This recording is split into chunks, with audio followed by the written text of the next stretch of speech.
हे मुनि, मैं एक पाषाण शिला में निवास करने वाली अबला हूँ, बाला एवं आपकी शिष्या हूँ। फिर भी मैं तो इस शिला के भीतर स्थित हुई सृष्टि को देखती हूँ और आप सर्वज्ञ होकर भी नहीं देखते। देखिए, यह अभ्यास का विस्तार कैसा आश्चर्यजनक है। अभ्यास से अज्ञानी भी धीरे धीरे ज्ञानी हो जाता है, पर्वत भी चूर्ण हो जाता है और बाण अपने महान लक्ष्य को भी भेद डालता है। देखिए, यह अभ्यास की प्रबलता कैसी है। मुने, अभ्यास से कटु पदार्थ भी मन को प्रिय लगने लगता है, अभिष्ट वस्तु बन जाता है। अभ्यास से ही किसी को नीम अच्छी लगने लगती है और किसी को मधु। निकट रहने का अभ्यास होने पर जो भाई बंधु नहीं हैं, वह भी भाई बंधु आत्मीय बन जाते हैं और दूर रहने के कारण बारंबार मिलने का अभ्यास न होने से भाई बंधुओं का स्नेह भी घट जाता है। भावना के अभ्यास से ही वह आतिवाहिक शरीर भी, जो केवल विशुद्ध चेतन आकाश रूप है, आधि भौतिक बन जाता है।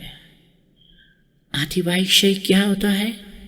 आतिवाहिक शरीर मन, बुद्धि, अहंकार और पंच महाभूत के सूक्ष्म तत्वों से बनता है, जो फूलों की सुगंध जितना सूक्ष्म होता है।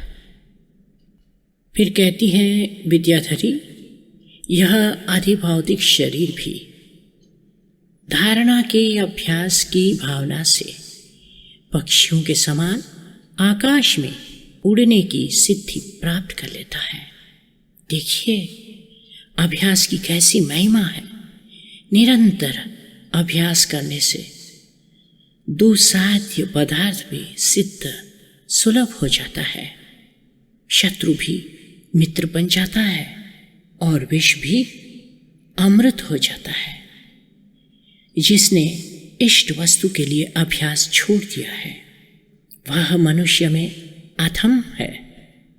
वह कभी उस वस्तु को नहीं पाता, ठीक उसी तरह जैसे पंध्या स्त्री अपने गर्भ से पुत्र नहीं पाती। जो नराधम अपनी अभिष्ट वस्तु के लिए अभ्यास बारंबार प्रयत्न नहीं करता, वह अनिष्ट वस्तु में ही रत रहता है।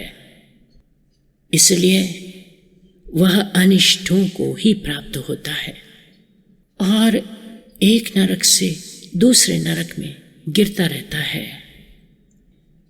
जिससे संसार असार बन जाता है।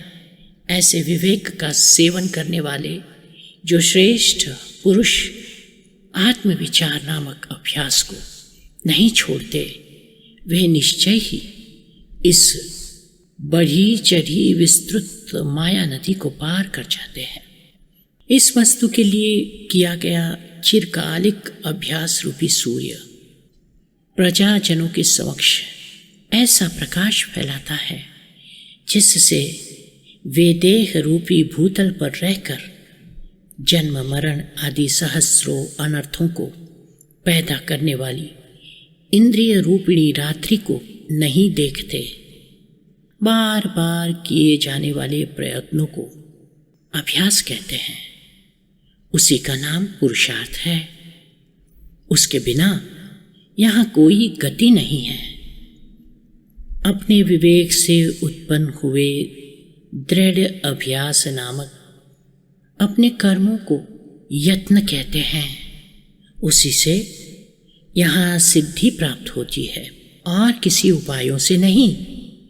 इंद्रियों पर विजय पाने में समर्थ वीर पुरुष के लिए अभ्यास रूपी सूर्य के तपते रहने पर भूमि में, जल में और आकाश में भी ऐसी कोई अभिलषित वस्तु नहीं है जो सिद्ध नहीं हो सकती। भूमंडल में तथा पर्वत की समस्त निर्जन गुफाओं में जितने भय के कारण है, वे सब अभ्यासशील पुरुष के लिए अभयदायक बन जाते हैं। यह जो आपने सुना वह विद्याधरी के वचन थे वशिष्ठ मुनि के प्रति, कि जब वे दोनों आतिवाहिक शरीर में प्रवेश होकर ब्रह्मांड में विचर रहे थे तब उनकी मुलाकात हुई। वहाँ पर विद्याधरी ने वशिष्ठ जी से ज्ञान प्राप्त करने की अपनी इच्छा प्रकट की। तब वे दोनों फिर विद्याधरी जहाँ रहती थी वहाँ आए, जहाँ उनका पति रहता था वहाँ आए। तो वह जो शिला थी पर्वत के शिखर पर, स्वर्ण रूपी शिला, वहाँ विद्याधरी ने अपना वो जगत नहीं देखा, तो उसे अपना जगत आभास रूप थोड़ा थोड़ा आच्छादित सा, जैसे किसी मिरर में जैसे दिखता है, झुंझुला सा वो दिखता था। पर वो तो उसका थोड़ा सा पास्ट एक्सपीरियंस था वहाँ का। पर वशिष्ठ मुनि को तो वहाँ पर शिला ही दिखे। तो उसने कहा कि मैंने इस जगत से बाहर निकलकर जो अपने आतिवाहिक शरीर को प्राप्त करने का अभ्यास किया था अपने योग बल से, तो फिर मैं वापस जब आपके साथ यहाँ आई तो वह अभ्यास छूट गया, मैं अपना जगत नहीं देख रही हूँ।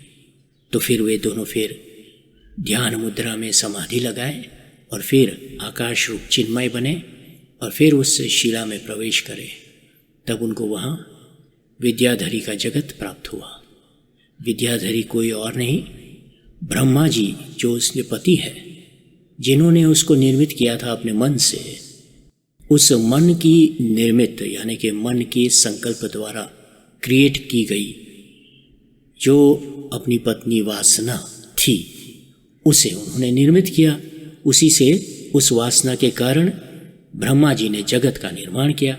उस ब्रह्मांड का जो उस शिला में थी, वे वहाँ के ब्रह्मा थे। ऐसे कहीं जगत है, ऐसे कहीं ब्रह्मांड है जहाँ ब्रह्मा होते हैं। तब वह ब्रह्मा इतने युगों से वहाँ पर थे, पर ये विद्याधरी कभी बूढ़ी नहीं हुई, वह जवान की जवान रहती है। क्यों? क्योंकि वो वासना का रूप है, और वह वासना का रूप उसने समझाया कि उसके अभ्यास ने उसे क्या कर दिया। वे फिर उस जगत में ना जा सकी, क्योंकि उसने आतिवाहिक शरीर अपनी योग बल से चिन्मय शरीर प्राप्त कर लिया था। तो फिर उस जगत में प्रवेश करने के लिए अयोग्य बन गई थी। वासना रूपी जगत में वासना ही प्रवेश न कर पाई। तो फिर ऐसे बातें आपको, कथाओं की बातें योग वासिष्ठ में मिलती है, जो कि एक फिलॉसफी का और साइकोलॉजी का एक मैजिकल ग्रंथ है, अपूर्व ग्रंथ है। जैसा फिलॉसफी और जैसा आपको साइकोलॉजी के बारे में जो कुछ भी प्राप्त हो सकता है दुनिया भर में, उससे भी कहीं ज़्यादा आपको योग वशिष्ठ में प्राप्त होगा। और हमारे शास्त्रों की यही तो यह अपूर्वता है, यही तो इनका महत्व है। ये बहुत ही लंबा है योग वशिष्ठ, करीब 608 पुष्ट छोटे अक्षरों में, बड़े बड़े पुष्ट A4 साइज के हैं। तो इसे पढ़िए आप। इसमें यही कई बातें हैं जो आपको आपके जीवन में अगर नहीं पढ़ेंगे तो लगेगा, मुझे तो लगता है कि कुछ मिस हो रहा है, कुछ हमने प्राप्त ना किया हो, ऐसा लगता है। तो ज़रूर पढ़ना। जय सिया राम।